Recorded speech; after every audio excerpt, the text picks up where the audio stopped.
conservons les carnets. Et puis il y a une seule loi ici, c'est en fonction de ce qui se passe la journée. Là, j'ai été 2 jours à Bordeaux, c'était super, c'était pour faire une perf Lovecraft. Donc ça, on a fait un premier échange avec Romuald Giolivo, c'était vendredi en fin d'après-midi, mais plein de monde. C'était ce truc escale du livre, en fait, ça paye pas de mine, parce que le chapiteau où tu as les bouquins, bon, moi j'ai retrouvé des amis, par exemple L'Arbre Vengeur, etc. Mais bon, j'ai fait une fois le tour, quoi. Par contre, tout autour, le théâtre de Bordeaux, le théâtre d'Aquitaine, je sais pas quoi. Et là, tu as au moins 3 endroits où tu as des débats simultanés, plus derrière une grande salle, etc. Puis ensuite, tu as un autre truc, studio de création contemporaine, puis là encore, tu as une salle de 120 places, et puis, et là, c'est là où on était hier matin pour préparer, puisque c'est la première fois là, qu'on répétait, on avait 1 heure pour caler un petit peu, et puis hier, de 16h jusqu'à plus de 17h, là, vraiment la perf. Ensuite, bon, allez hop, le TGV, le machin. C'était 2 jours bien. J'aime pas dormir à l'hôtel. Je suis déshabitué de dormir dans les hôtels. Donc finalement, je te réveilles 1 fois par heure. Bon, je savais que ce serait comme ça. C'est pas grave. Mais enfin donc aujourd'hui, tu vois, il fallait se remettre au site, il fallait faire les sauvegardes, ranger un peu les affaires. Bon, et puis c'est le truc du dimanche.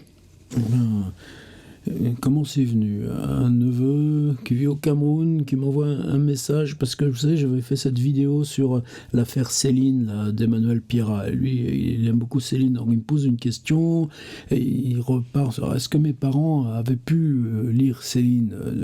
Donc là, c'était facile à répondre. Et oui, parce que je me souviens, une fois tu parlais avec ton père de Simenon. Ah bah oui, mais attends, Simenon c'était autre chose parce que en 1940, il avait cette maison à la Faute-sur-Mer, tout en vivant là, entre Hainaut et Fontenay-le-Comte. Donc, quand il prenait de l'essence, c'était ma grand-mère qui lui servait. Et puis, il y a plein de traces dans les deux. Et puis, tu te retrouves à ça, Simenon.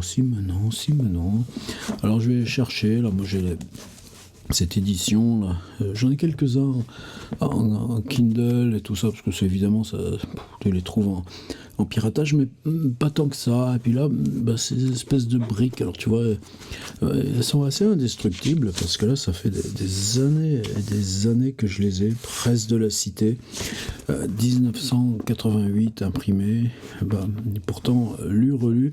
Alors c'est étrange, parce que ça alterne évidemment ce que lui faisait, c'est-à-dire un maigret, un non maigret, un maigret, un non maigret. L'enterrement de Monsieur Bouvet, je pense que je l'ai lu 1 fois. Les volets verts, j'ai dû le lire 1 fois.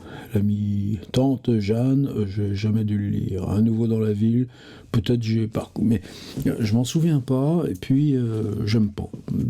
C'est trop triste. Il n'y a pas une espèce de transcendance. Et la transcendance des maigrets, je sais pas à quoi ça tient, parce que y a plein de choses qui sont tellement loin de nous, mais il y a cette pesanteur, cette espèce d'opacité, cette espèce de choses glauques. Puis tu reprends un Maigret, et aussi parce que justement tu connais tout le déroulement. Tu le reprends là, parce que lui, il les écrivait en 10 jours, au dos là, d'enveloppes, là, de courrier qu'il avait reçu, ensuite faisait retaper ça à la machine par des gens qui rémunéraient. C'est étrange parce qu'il y a des coquilles, il y a des éditions originales, ensuite tout ça a été reproduit et ça n'a jamais été corrigé, mais ça l'intéressait pas. Et puis ces trucs écrits en 10 jours là, 180-200 pages, toi tu le prends, tu sais que c'est 2 heures de temps lecture, et puis tu reparcours les trucs, tu sais très bien ce qui se passe, les trucs. Et qu'est-ce qui te prend? Qu'est-ce qui t'attrape? Et là, comme ça, alors je trappais, donc je suis tombé sur le 4. Je me dis, tiens, si j'en prends un plutôt vers les débuts, puis je vois les titres, Maigret, la vieille dame, j'aime pas trop, mais l'ami de Madame Maigret, ça fait partie de ceux que je connais par cœur, et puis là. Et en le relisant, au bout de 15 pages, là, tout d'un coup, il y a Marcel Proust. Alors, je dis, tiens, on pourrait faire une vidéo qui s'appelle Voyage de Simenon jusqu'à Marcel Proust. Et là, tu commences à gamberger, tu dis, oui, parce que, en fait, ce que tu aimes dans Simenon, c'est ce côté proustien, de cette réminiscence, côté. Et comment ça marche? Alors, celui-ci, il est écrit, je peux pas lire, là, 14 pages pour aller jusqu'à Marcel Proust. Déjà 40 minutes de lecture pour arriver juste à ce moment-là où il y a le mot Marcel Proust, là, qui vient. Et il y a un autre élément, c'est que tous ces bouquins de cette période-là, c'est écrit en Californie, en 1949, Carmel. Alors, vous savez, quand vous descendez de San Francisco vers Monterey, Carmel, c'est un lieu, tu ne peux pas dire autrement qu'un petit peu magique, quoi. C'est une espèce de grande forêt sauvage là, en élévation sur le Pacifique, en bas des super belles plages, une baie un petit peu incurvée, et puis là, et puis en même temps, les habitats sont très dispersés. Il y a une espèce de petit bout de centre-ville, avec encore un petit côté un peu espagnol comme à Monterrey. Mais autant Monterrey, c'est un côté petite ville, en tout cas quand tu vas sur l'embarcadère avec leurs otaries et tout ça. Autant à Carmel, bon, les forêts, la mer, tu vois les baleines qui passent. Et en cette année 49, c'était pas encore ça, mais hop là, tu pousses de 10 ans, là on est juste dans l'après-guerre, c'est là où par exemple s'installe Joan Baez, après ses premiers disques à succès, c'est là où l'a rejoint Bob Dylan, où ils travaillent tous les deux, on a plein de photos de deux à Carmel, et à Carmel, moi j'y suis allé, on n'est pas resté longtemps, c'était une halte, mais tu le gardes, et qu'est-ce que fait Simenon à Carmel? Ben voilà ce qu'il écrit. Première phrase. La poule était au feu, virgule. En littérature française, la poule était au feu, virgule. Avec une belle carotte rouge. Là, c'est comme si tout d'un coup, tu avais une espèce de zoom arrière, tu es un petit peu flou. La poule était au feu, il faut bien respecter les ondes, virgule, puis tout d'un coup, tu as le détail qui sort. Avec une belle carotte rouge, virgule, un gros oignon, belle carotte, un gros oignon, et un bouquet de persil dont les queues dépassaient. Et là, tout d'un coup, tu as le truc de mémoire. C'est-à-dire, tu vois, bon, maintenant on fait plus tellement ça, faire bouillir la poule au pot de Henri IV, mais bon, une carotte et un oignon, et c'est pas le bouquet garni, c'est juste le bouquet de persil, et puis comme c'est pas les queues mais que c'est les feuilles, bah tu le mets là, vertical par-dessus. Mais, oui, moi, c'est des souvenirs d'enfance, mais pas plus que ça, mais la poule était au feu avec une belle carotte rouge, un gros oignon et un bouquet de persil dont les queues dépassaient.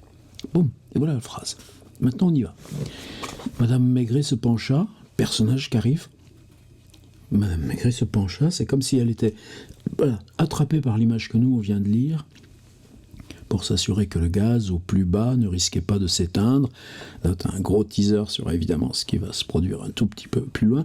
Puis elle ferma les fenêtres, se pencha, ferma, sauf celle de la chambre à coucher, se demanda, donc toi c'est une petite percussion là, de passé simple, bam, bam, bam, se pencha, ferma, se demanda, jeta un coup d'œil vers la glace. Là, c'est rigolo parce que tout d'un coup tu oublies la cuisine et tu as juste ce personnage. Qu'est-ce qu'on en a dit? On a dit juste Madame Maigret, c'est-à-dire le personnage, ce qu'il voit dans la glace, c'est le muet qui le caractérise. Madame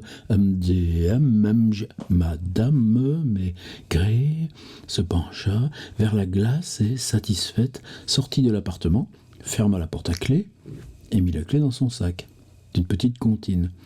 Paragraphe 2. Il était un peu plus de 10h du matin d'un matin de mars. Et là, vous allez voir, 4 lignes. Il était, donc là on n'est plus dans le passé simple, on quitte le passé simple de l'instantané de l'action, on revient à un général imparfait.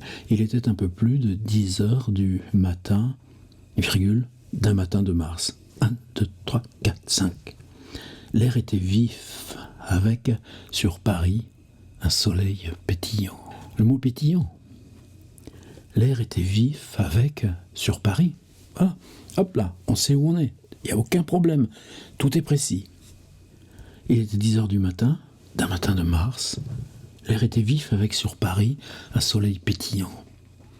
Et juste ce rapprochement, adjectif non, un soleil pétillant, ben toi, ça y est, là aussi, tu es dans une sensation totale qui passe par ta remémoration de cette sensation précise.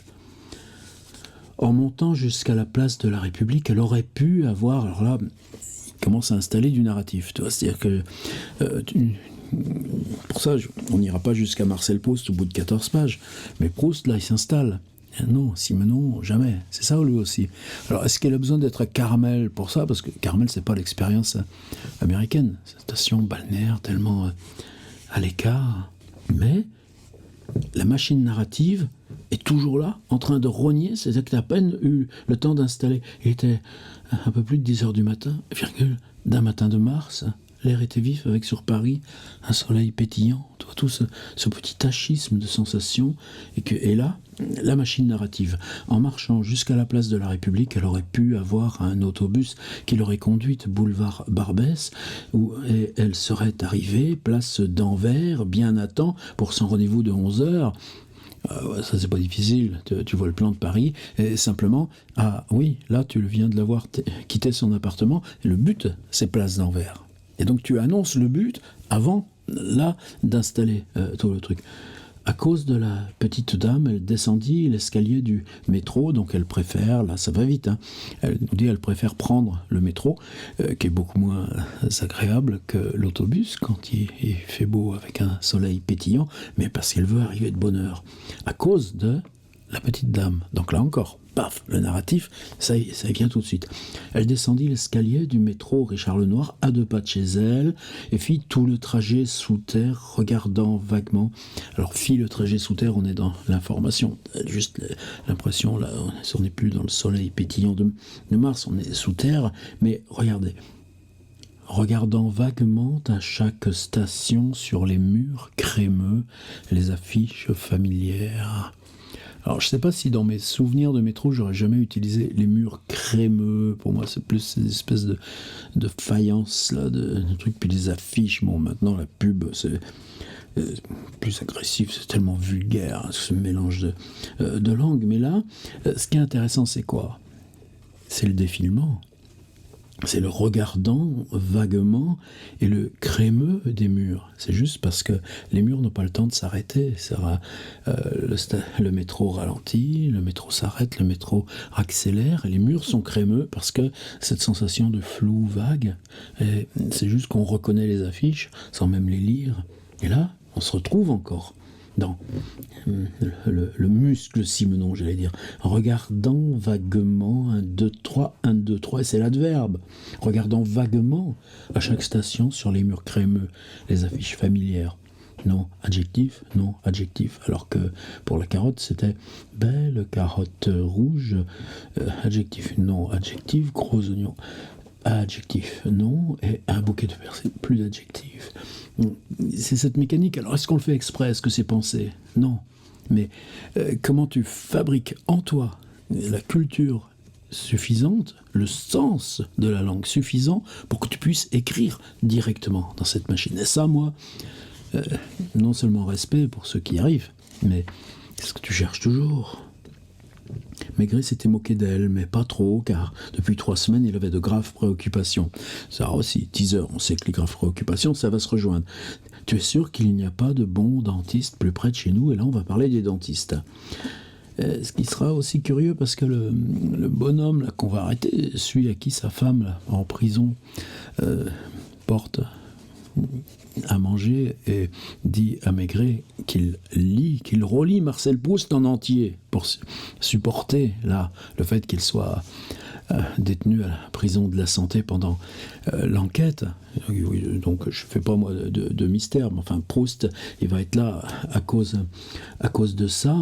Et ben, lui aussi, il y a des histoires de cadavres qui a brûlé, et on retrouve les dents là dans sa chaudière. Bon, et toute l'histoire va tenir à ça. Bon, après ça c'est le côté glauque et le côté polar. Mais le gars, non, c'est pas mes dents à moi j'ai que des fausses dents. Et il enlève son râtelier, dit Maigret, il le remet, dit-il, d'un geste familier. Donc vu que les dents, ce ne sera pas simplement la circonstance là, mais ça va être une espèce, pas d'allégorie générale, mais une fois que tu as ce détail, le petit détail que le type, ils ont fait brûler quelqu'un pour se débarrasser d'un cadavre, on a juste trouvé les 2 dents, les dents elles vont résonner dans tout le truc. Et ça aussi c'est waouh, comment tu fais, comment tu penses ça là, quand tu gribouilles tes petites enveloppes là, parce parce que tous les 2 mois, il faut bien que tu pondes ton livre, parce que c'est ça qui fait tourner la baraque et qui te permet de vivre à Carmel, USA,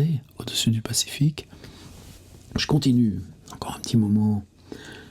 Tu es sûr qu'il n'y a pas de bon dentiste près de chez nous? Madame Maigret n'avait jamais eu à se faire soigner les dents dentiste dans Madame Roblin, la locataire du 4e. La dame au chien. Madame Roblin, tu vas pas retenir Madame Roblin? Ah oui, celle du 4e, Madame Roblin.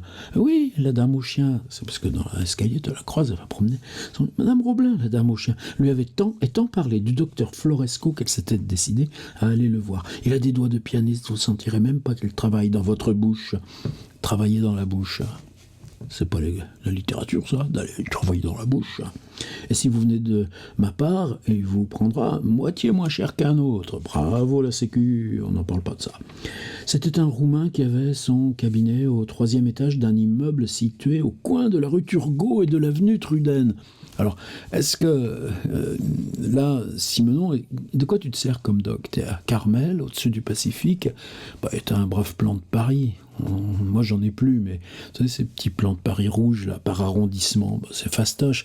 Mais de toute façon, tu connais Paris, donc t'as juste à vérifier. Alors, moi, c'est bizarre parce que il se trouve que j'ai vécu, c'était 42 rue de Rochechouart pendant 2 ans. C'est là que j'ai écrit Sortie d'usine. Donc, la place d'Anvers, elle était juste 50 mètres au-dessus. L'avenue Truden, il y avait un bouquiniste. Je sais très bien ce que j'ai trouvé comme là, que j'ai toujours, de vieux Balzac, là, chez ce bouquiniste de l'avenue Truden. Et puis, au-dessus du square d'Anvers, il y avait le Café des Oiseaux qui existe toujours, mais bon, la dernière fois que j'y suis allé, j'étais vraiment un peu déçu, mais c'était encore le Café des Oiseaux, c'était les surréalistes. Et puis tu as le boulevard qui s'en va vers Montmartre au-dessus, Pigalle à gauche, Barbès à droite. Donc tout d'un coup je me retrouve chez moi. Et est-ce que le hasard fait que j'ai écrit Sortie d'usine alors que j'habitais dans une piole là à 50 mètres de l'endroit dont il parle? Mais qui d'entre nous ne peut pas reconnaître un lieu quand il est dit comme ça avec précision? Et là, la précision, elle est là. Un immeuble situé au coin de la rue Turgot. Là, par contre, j'arrive pas à visualiser la rue Turgot. Mais je vois où elle est.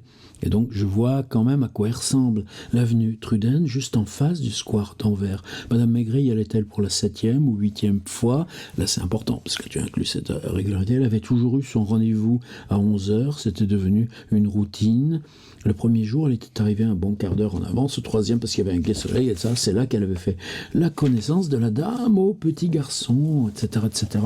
Et là, dès qu'on saute au 3e rendez-vous, parce qu'il y avait un gai soleil. On est passé du soleil pétillant de mars, mais on nous dit là qu'en fait, c'était son 7e rendez-vous, donc c'est 2 mois plus tard.